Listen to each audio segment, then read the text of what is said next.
I want to go to your analysis of the 100 days. How many days did I say? 1,362 left. It's kind of it's amazing.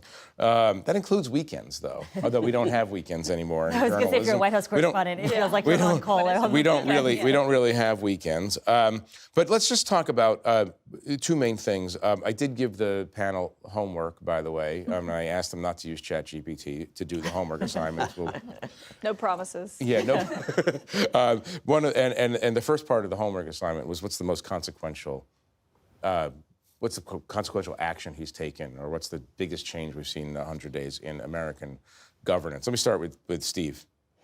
Well, Give us I did what I always do on this, which is not entirely answer the question directly, because I have two. Future political office holder. Right? No, I think sort of bookend of the first 100 days. The first came on day one when he pardoned all of the January 6th rioters. And then the second part came in the Oval Office just a week ago when he announced from the Oval Office that he wants his Department of Justice to investigate two people he perceives as his political enemies in Chris Krebs and Miles Taylor. And I think the effect of those was that the first one, Donald Trump was telling people, if you break the law on my behalf, not only will it be tolerated, but it'll be rewarded. And on the second, he campaigned for more than a year on retribution. Retribution is sort of core to Donald Trump and who he is. And he's saying, I'm going to use the official levers of government to get this retribution.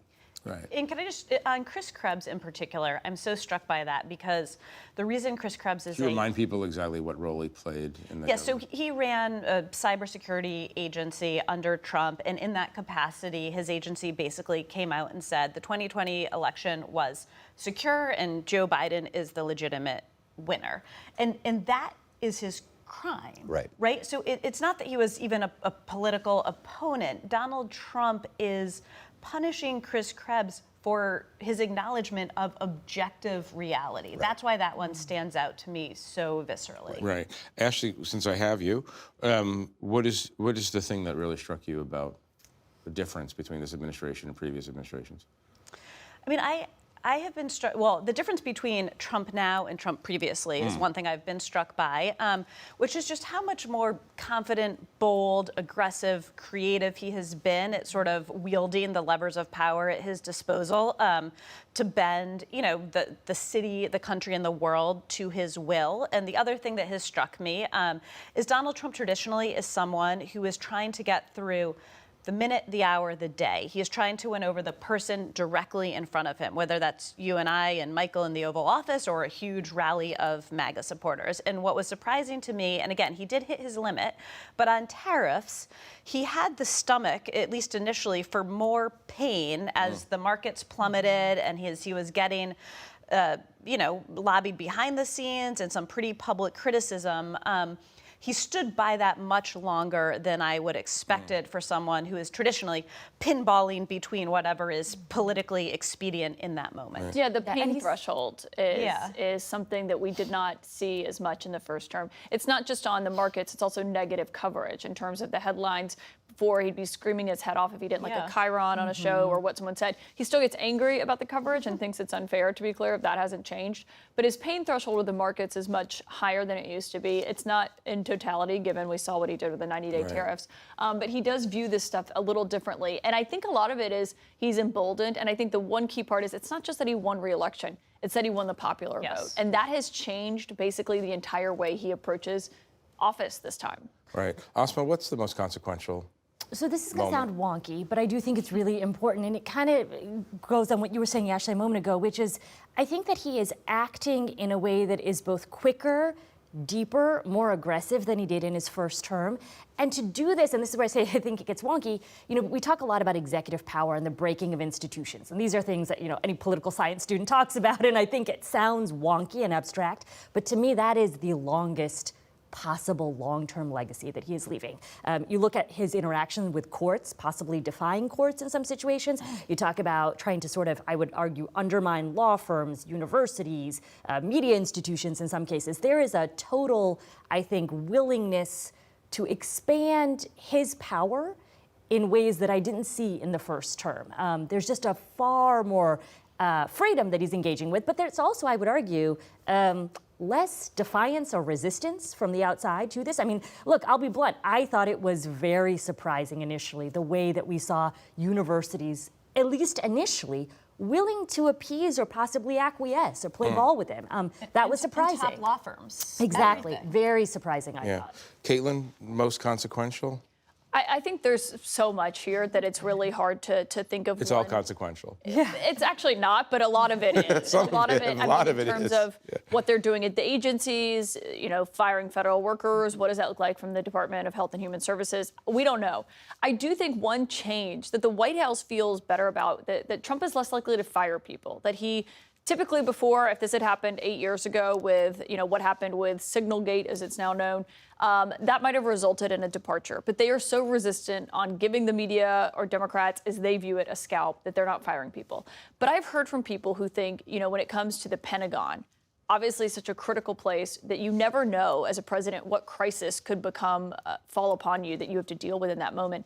I've heard from some people who say, the way that Defense Secretary Pete Hegseth is running the Pentagon, the way he is choosing to lead, the president's resistance to fire him, he could come to rue the day over that. Because if there is a real crisis, there's been these instances where Pete Hegseth has disappointed even the White House with some of his actions or responses.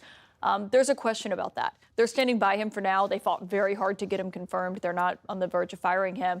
But does the president regret actually not firing people and correcting mistakes? Could be something that we see play out. Yeah, Asma, quickly, why haven't they fired Pete Hegseth? Why haven't they fired him? I do think it goes back to the level of confidence the president feels. I mean, he's operating in a different way than he was last time, where I think he believes, also I think it's a matter of loyalty. I mean, he appreciates loyalty. It seems thus far Hegseth has been rather loyal to him, and that's a key issue to him. Right. Steve, let me ask you this question. What's the most surprising thing? I mean, we all spent a lot of time, especially in the post-election pre-inauguration period, trying to game out what we thought would happen. We were all, to some degree or another, I was very wrong, thinking that this was going to be a continuation of Trump 1, when this feels like very much a new kind of administration. But what's the most surprising thing? So I thought it was likely going to be a more aggressive Donald Trump that we saw in the second term, and I'm going to invite scorn and ridicule by what I say. I anticipated we would see more resistance from Republicans, not just on policy issues, the tariffs and Vladimir Putin and Russia. I mean, these sort of issues that have been at the core of the Republican Party going back decades. They're just rolling over. You rarely, Rand Paul will occasionally offer a gentle critique of the tariffs. You'll have a senator send out a gently worded tweet about Russia, but not really fighting him on policy at all. So, Steve, not to be scornful, I invited or mocking, but what in the behavior of the Republican Party over the previous years suggested to you that there would be more opposition? So it was both on the policies that I think these were sort of so core to the Republican Party. I mean, to the extent that there are Republicans who believe things in Washington, many of them still believe the things that they believed when they were elected, and that was a long time ago. And they were Ronald Reagan Republicans and George Bush Republicans, more traditional Republicans. They didn't want to fight. The thing that really surprises me, though, goes to what Asma said.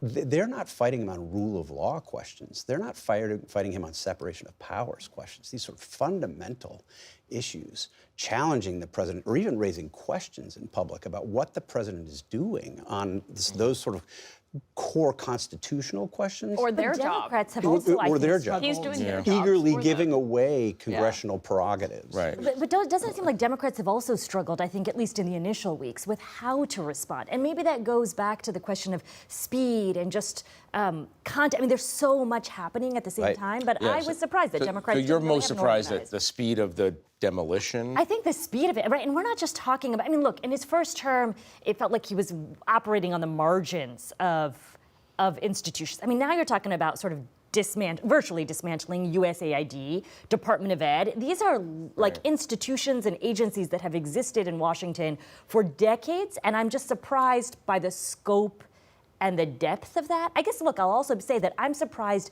by the ways in which DOGE has operated and gone into sort of all across government. I DOGE didn't was not- anticipate that we didn't hear about on the What's campaign the trail. Monty Python line? No one expects the Spanish Inquisition. No one expected Doge. I think, right? That was. I don't know. Maybe people Not did. even I the did number of not. The president's top advisors expected. Yeah. change in Well, their that's always capacity. always the case. Caitlin, any thoughts on just the thing that really took you by surprise? Well, I just think at this moment, but here's the thing I think to reflect on when it comes to 100 days is they have been, and this is the view of the White House. This is not something that I came up with. This is what I've heard from multiple people is the first 100 days has been the easy stuff for them. The executive orders, the fights with the courts, just battle it out in the court. We'll play it out later. All of those things are coming to a head. The courts are getting involved in this now. It's going up to the Supreme Court in several instances. All of that is playing out. They very well may not win. And they are also getting to the more difficult issues when it comes to what's happening legislatively with his tax bill, what all of this is going to look like. And so they, in a sense at the White House, they've left the glow and realized they're in the moment where it's going to be a lot more difficult these days. A perfect pivot to Ashley. I'll give you the last word.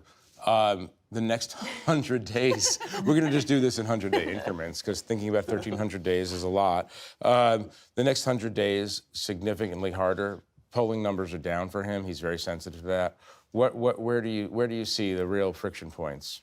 Well, I think everything was so streamlined in the first 100 days, more or less, and we have started to see the cracks, Signalgate kind of being the first one that feels a bit more like Trump 1.0, that clown car chaos of it, and it is less the streamlined, the ruthless efficiency, and so they are getting into a harder period as they are revealing themselves to have more challenges that have echoes of the more sort of floundering president. Right. Well, we'll gather here in another 100 1300 days, days. and we'll make gentle fun of Steve for his welcome it. idealism and optimism. But we are going to have to leave it here for now. I want to thank our guests for joining me, and I want to thank you at home for watching us.